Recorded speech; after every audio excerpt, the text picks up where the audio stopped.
Sejarah inflasi keuangan di Indonesia adalah cerita tentang ketahanan, kebijakan, dan perubahan. Dari krisis moneter 1998 hingga era digital dan hijau di tahun 2025, Indonesia telah mengalami berbagai gejolak dan pembelajaran penting dalam mengelola ekonomi. Apa itu inflasi dan mengapa kita harus mengetahuinya? Sebelum kita melangkah lebih jauh, mari pahami, apa sebenarnya inflasi? Inflasi adalah kenaikan harga barang dan jasa secara umum dan terus-menerus dalam satu periode. Ketika inflasi tinggi, daya beli masyarakat menurun. Artinya, uang Rp100.000 hari ini tidak akan bisa membeli barang sebanyak tahun lalu. Inflasi kecil bisa menandakan pertumbuhan ekonomi yang sehat. Tapi inflasi yang tak terkendali, seperti di tahun 1998, bisa menghancurkan kehidupan jutaan orang. Krisis moneter tahun 1998, titik awal guncangan. Tahun 1998 menjadi titik kritis dalam sejarah keuangan Indonesia. Nilai tukar rupiah anjlok drastis dari Rp2.400 menjadi lebih dari Rp16.000 per dolar AS. Inflasi melonjak 75% menyebabkan krisis sosial dan ekonomi besar-besaran. Pemerintahan Soeharto tumbang dan digantikan oleh Presiden B.J. Habibie. Di masa inilah Indonesia mulai memperbaiki fondasi ekonominya.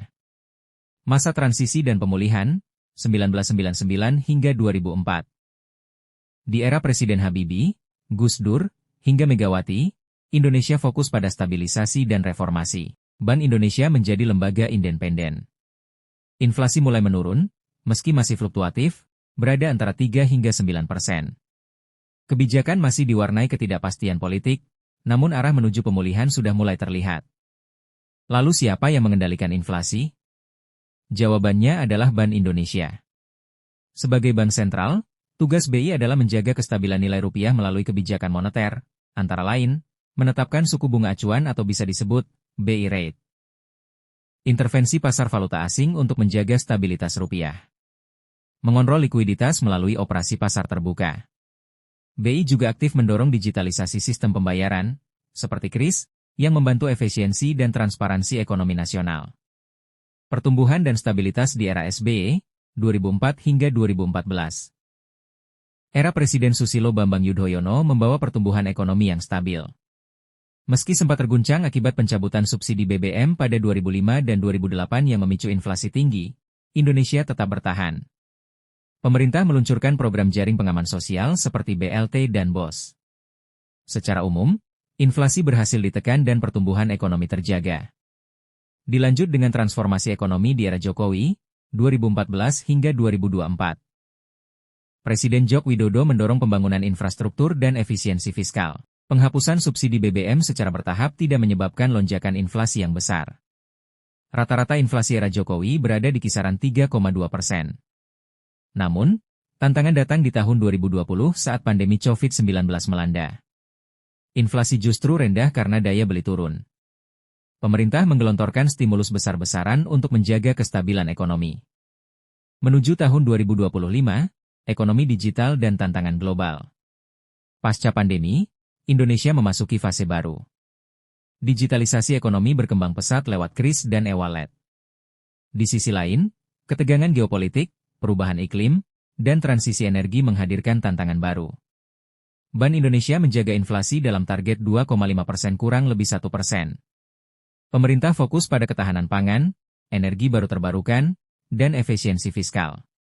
Tahun 2025 diproyeksikan sebagai periode stabil, namun penuh dinamika. Inflasi diperkirakan tetap terkendali di sekitar 3%, asalkan pemerintah dan masyarakat terus adaptif terhadap perubahan global. Inflasi masa depan, stabil atau tidak pasti? Kini kita memasuki masa yang berbeda. Di tahun 2025, Indonesia menghadapi tantangan baru, seperti perubahan iklim bisa menyebabkan krisis pangan dan energi. Digitalisasi ekonomi menciptakan efisiensi tapi juga risiko baru. Geopolitik global seperti perang atau embargo bisa mengganggu pasokan. Namun, dengan tata kelola yang semakin baik, kolaborasi antara pemerintah, Bank Indonesia, dan masyarakat menjadi kunci untuk menjaga inflasi tetap stabil dan ekonomi tetap tumbuh. Dari krisis hingga stabilitas, dari konvensional ke digital, perjalanan inflasi di Indonesia menunjukkan bahwa kekuatan ekonomi bukan hanya tentang angka, tapi tentang keberanian untuk berubah. Indonesia masih terus belajar, tapi satu hal yang pasti, masa depan selalu bisa dikelola, selama kita siap menghadapi tantangan.